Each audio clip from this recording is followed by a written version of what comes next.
Hello, this is another art department video, and we're continuing to sand these canvases down. It's had 8 coats of the Lasco gesso, and the problem with it at the moment is there's markings in the canvas, small lines that are coming up and they need to be taken out. We've been sanding it with the sander over here, electric sander, but it's clogging the sander up at the bottom, which it usually does anyway. I knew this would happen.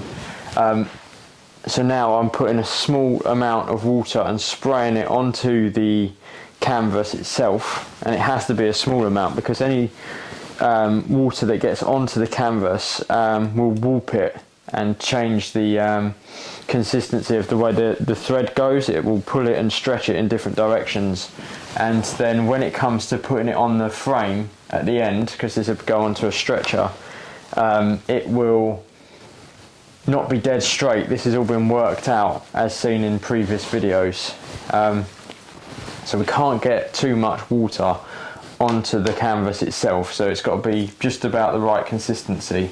So I'm spraying it on with a sprayer at the moment here.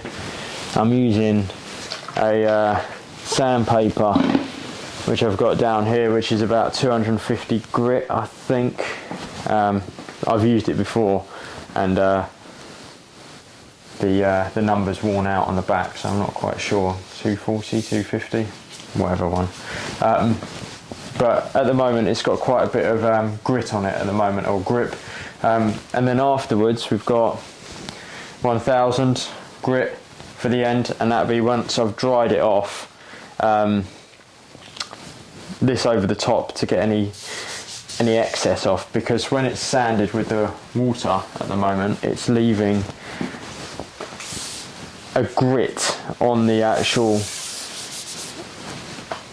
ground itself, and that needs to be cleaned off and then smoothed off.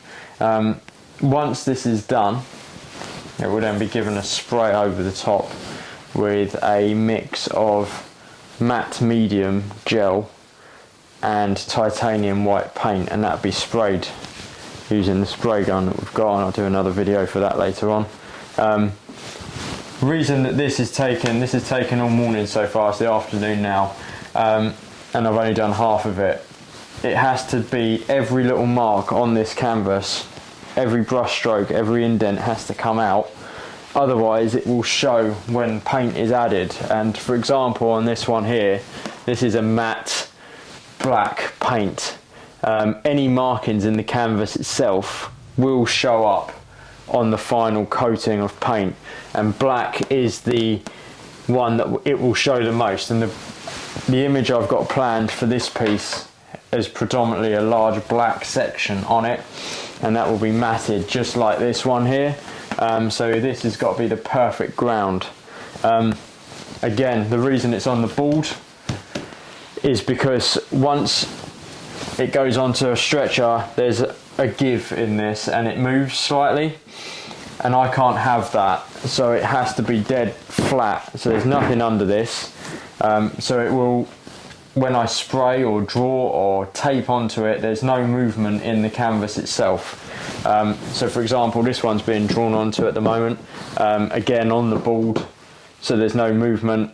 So when I'm drawing, that's still, and I can get an accurate representation on the canvas itself.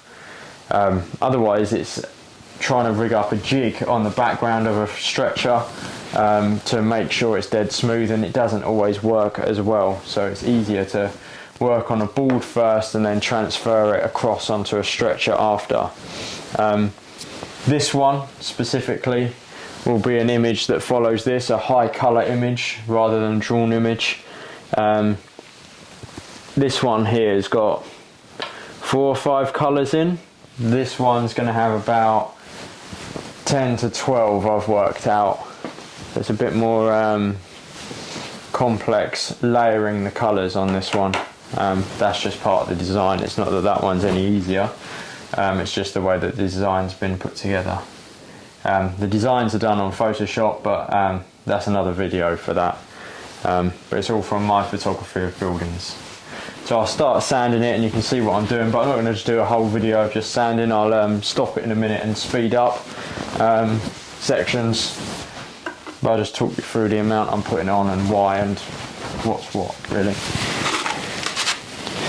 So I've got the spray water, and I'm going to look at the edges first, because to start off the image, the canvas is put onto a stretcher and held there whilst the first 2 coats of paint go on. So then any movement of the canvas itself can adjust to the frame.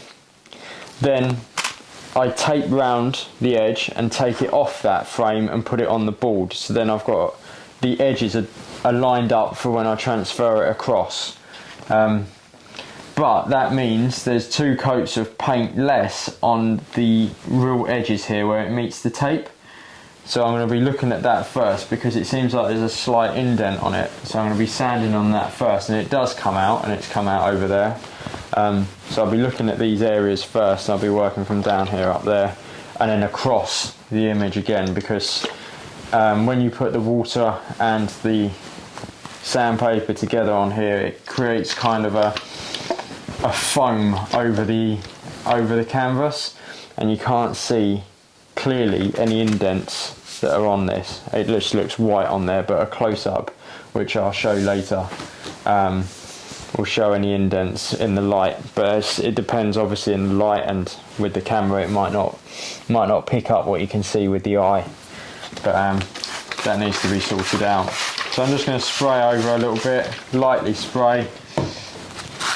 There's a lot of paint on the back of this already, it's going through, but this has still got a decent ground to it.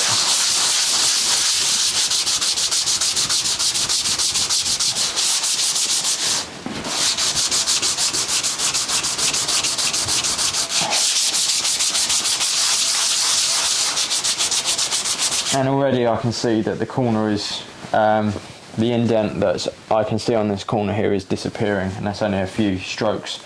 The reason I'm doing it by hand is obviously, as I said earlier, it clogs up the electric sander, and using water as well. Don't really want that with the electric sander. I know you can get an adapter for it, but this way there's also more control over the amount of water that's going on, and the pressure that I'm using I can see, and I can work over different bits a bit easier by doing it by hand. But it's a lot more work, and it takes a lot longer.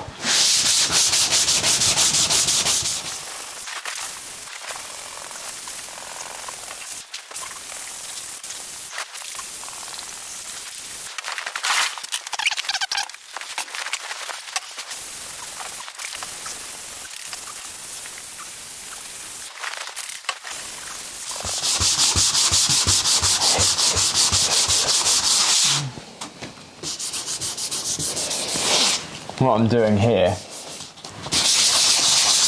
is just looking to see if there's quite a big indent at this point here.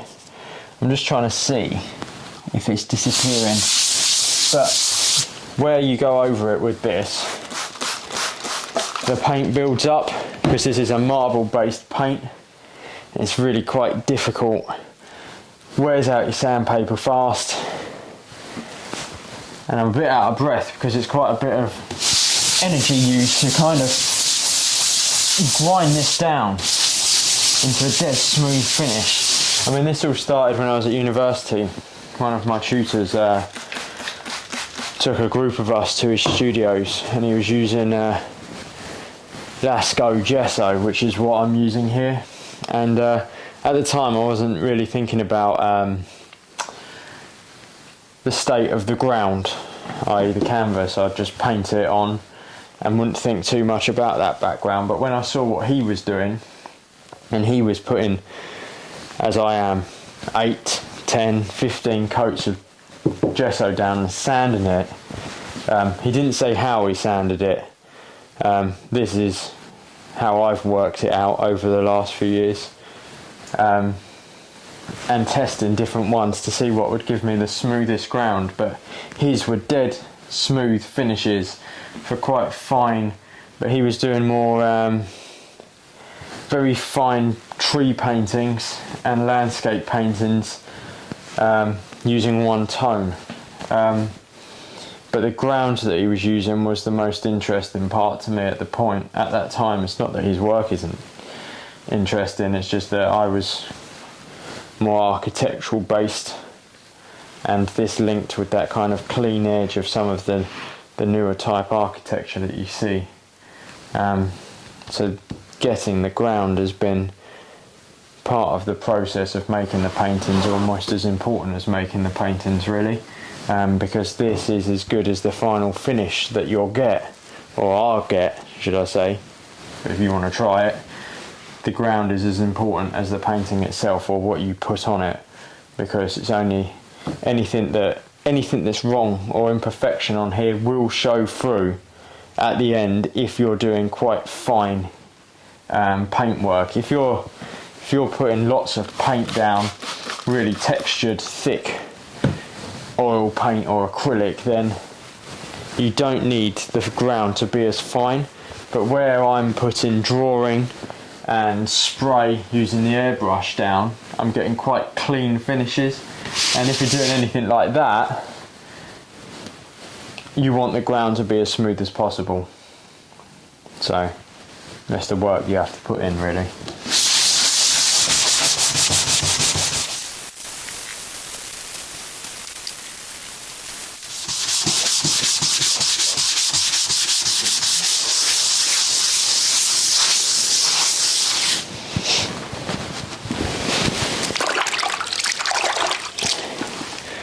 What I'm going to do now, get a small wet rag, just take the excess off. As you can see, the dust builds up. I want to get it on the canvas itself, really, but there's enough edge in there so it won't see. Take a bit of this off, and then carry on sanding after.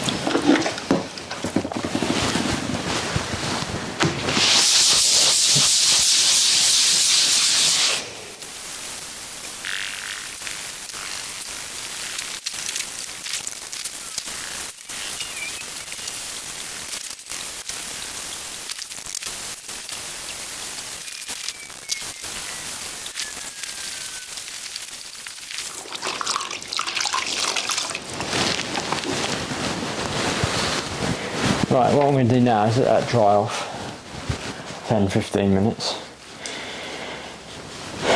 Then I'm going to go over it with the 1000 grit to get the excess off, and then I'll get the light down, it's just above, I'll pull it down and try and see if there's any imperfections or any brush strokes that are still there, still being seen in the background of the canvas. And then, if so, I'll repeat the process until it's dead smooth, and that will make the sanding of the spray over the top a lot easier, because that will give a nice even finish to it, and it'll be just a light sanding over the top. As I said, it leaves an uneven finish when it's sanded the way I've just done it across the whole thing, and with the light on it, it can doesn't look one dead clean white over the top, and that's what I need for the backgrounds of these paintings. So coming up after this, there'll be a video where I go back to the screen printing. I've got to do the final print run on the top quality paper, so I need to work out how to line all that up, as you saw me doing in the previous video. So that'll be coming up in a few weeks, and then this I'll be starting hopefully by the end of the month. So this will be starting with a first coat, hopefully, by then, and I'll put a video on of the first section of this image. And I'll also be working on this drawing image from another series that I'm working on at the moment at the same time. All still fits around the same theme of architecture, but just different ways of creating outcomes. That's what I'm doing here. It just so happened one of my friends said, can you create any with mass colour? And got me to thinking, because I was working mainly with a drawing background with fine coloured details rather than a really bold image here. This is more like a continuation of work from my university time, but it's a bit more advanced now and a bit more bit of a better finish on them and a bit more abstract, which I prefer. So it's not as if it's something completely new, it's just a new way of thinking about creating art, I suppose. But anyway, that's all for another video. Thank you.